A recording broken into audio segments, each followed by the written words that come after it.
dia 13 de setembro de 1996, o então presidente Fernando Henrique Cardoso sancionava a Lei Complementar 87/96, que foi usualmente chamada de Lei Candir em função do protagonismo do deputado federal por São Paulo, Antônio Candir.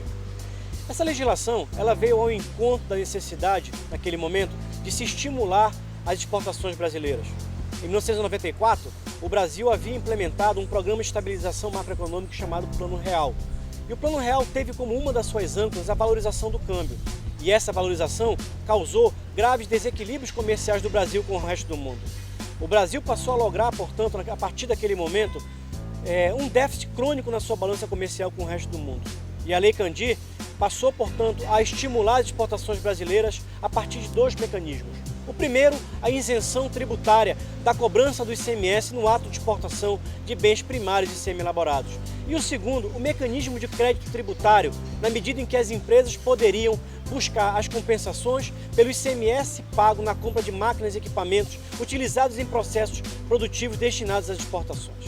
Entretanto, essa legislação, ao mesmo tempo que contribuiu para o equilíbrio das transações comerciais do Brasil com o resto do mundo, gerou graves prejuízos para os estados e municípios brasileiros. E a Lei Candir, portanto, ela passou a ser bastante questionada ao longo dos últimos 20 anos.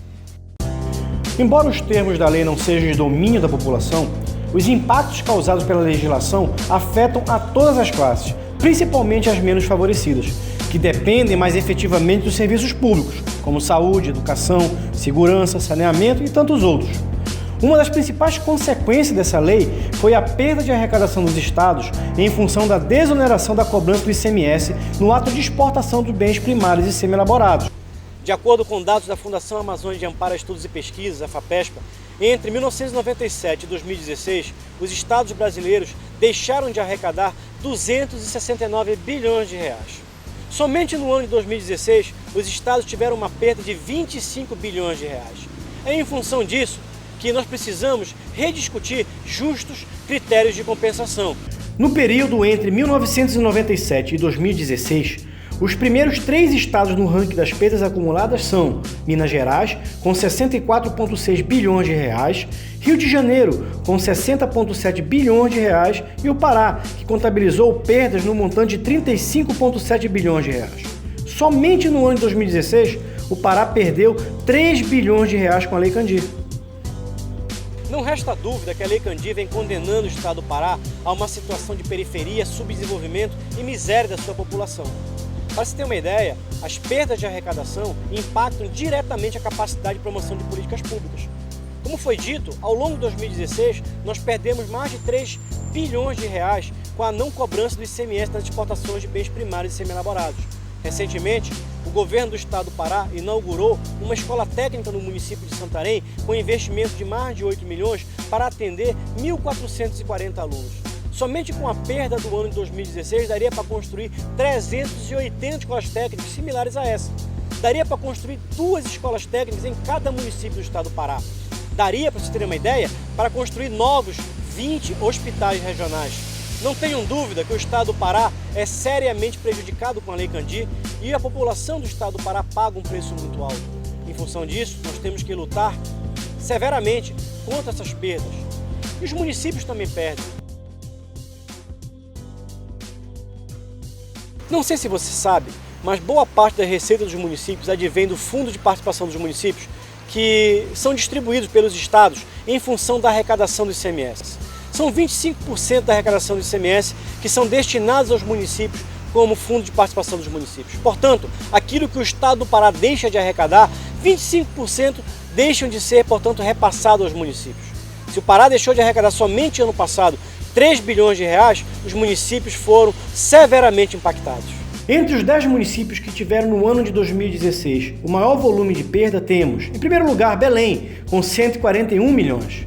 Depois Parauapebas, 92 milhões. Em terceiro, Marabá, com 43 milhões de reais. Tucuruí em quarto, com 38 milhões de reais. Em quinto, Ananindeua, com 33 milhões de reais. Em sexto, Barcarena, com 27 milhões de reais. Em sétimo, Castanhal, com 21 milhões de reais. Em oitavo, Canaã dos Carajás, com 20 milhões de reais. Em nono, Santarém, a nossa pérola do Tapajós, com 18 milhões de reais, e Altamira, que teve no ano de 2016 17 milhões de reais em perdas com a Lei Candir. Observe que você é fortemente prejudicado no seu município em função da Lei Candir. Assim como o Estado perde, os municípios também perdem.